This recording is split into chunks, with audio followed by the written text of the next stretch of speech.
নদীতে ফুল ভাসিয়ে বৈশাখীর আনুষ্ঠানিকতা শুরু হয়েছে পাহাড়ে। নাচে গানে আর আনন্দ উৎসবে মেতেছে পার্বত্য অঞ্চলগুলো। পুরনো দিনের বেদনা ভুলে নতুন দিনের প্রত্যয়ের কথা জানায় পাহাড়ি তরুণ তরুণীরা। শান্তি সম্প্রীতির পাশাপাশি সবার মঙ্গল কামনা করেন তারা। এদিকে রাজধানীতেও নানা আয়োজনে পালন করা হয় ফুলবিচু। সবার মধ্যে সাম্প্রদায়িক সম্প্রীতি বজায় রাখার লক্ষ্যে কাজ করছে সরকার, বলেছেন পার্বত্য চট্টগ্রাম বিষয়ক উপদেষ্টা সাদিয়া কানিসার রিপোর্ট। কেবল পূর্ব আকাশে সূর্য উঁকি দিয়েছে, রাঙামাটির কাপ্তাই হ্রদে ফুল ভাসিয়ে পাহাড়ি সম্প্রদায় শুরু করেন নতুন বছরের উৎসব। এ সময় ঐতিহ্যবাহী পোশাকে ফুল হাতে ঢল নামে মানুষের।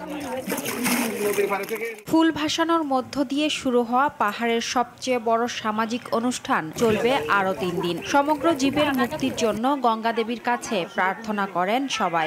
যেন সুখে শান্তিতে নতুন বছরে থাকতে পারি, সেই জন্য ফুল নিয়ে গঙ্গা মাকে উৎসর্গ করি। বান্দরবানেও মঙ্গল কামনায় সাঙ্গু নদীতে ফুল ভাসিয়ে বিজু পালন করলো চাকমা ও তঞ্জঙ্গরা। সকাল থেকেই হাতে ফুল নিয়ে সাঙ্গু তীরে জড়ো হন তারা।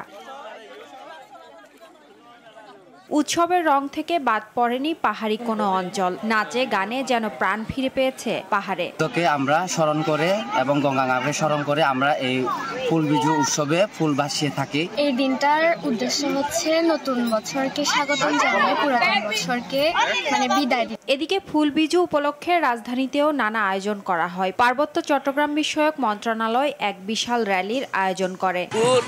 ভক্তি, ভালোবাসার প্রতীক, শ্রদ্ধার প্রতীক। আমরা এই ঐতিহ্যকে শ্রদ্ধা করে, সম্মান করে, ভালোবাসি।